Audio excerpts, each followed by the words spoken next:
52 रामचरितमानस। इस प्रकार अपने गुण दोषों को कहकर और सबको फिर सिर नवाकर मैं श्री रघुनाथ जी का निर्मल यश वर्णन करता हूँ, जिसके सुनने से कलयुग के पाप नष्ट हो जाते हैं। 29 जागबलिक जो कथा सुहाई, भरद्वाज मुनिबर ही सुनाई, कहिहु सोई संवाद बखानी, सुनहु सकल सज्जन सुखु मानी। मुनि याज्ञवल्क्य जी ने जो सुहावनी कथा मुनिश्रेष्ठ भरद्वाज जी को सुनाई थी, उसी संवाद को मैं बखान कर कहूँगा।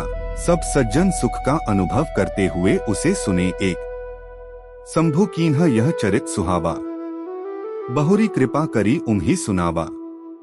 सोई शिव काग भुसुंडी ही दीन्हा, राम भगत अधिकारी चीन्हा। शिवजी ने पहले इस सुहावने चरित्र को रचा, फिर कृपा करके पार्वती जी को सुनाया।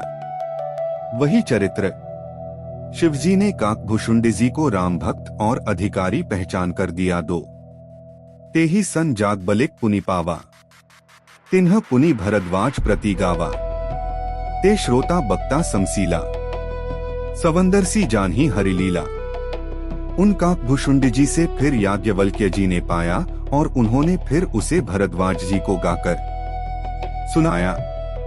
वे दोनों वक्ता और श्रोता याज्ञवल्क्य और भरद्वाज समानशील वाले और समदर्शी हैं और श्रीहरि की लीला को जानते हैं। 3 जान्हे तीनी काल निज ज्ञाना, करतलगत आमलक समाना। और जे हरिभगत सुजाना, कहिन सुनहि समुझे विधि नाना। वे अपने ज्ञान से तीनों कालों की बातों को हथेली पर रखे हुए आंवले के समान प्रत्यक्ष जानते हैं।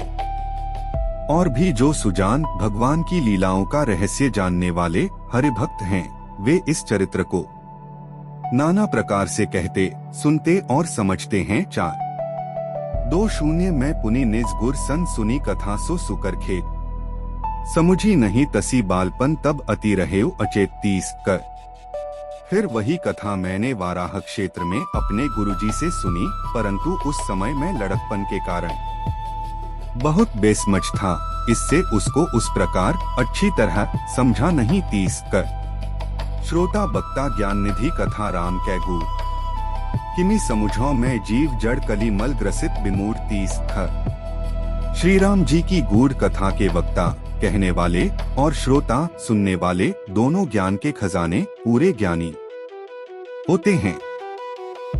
मैं कलयुग के पापों से ग्रसा हुआ महामूढ़ जड़ जीव भला उसको कैसे समझ सकता था। 30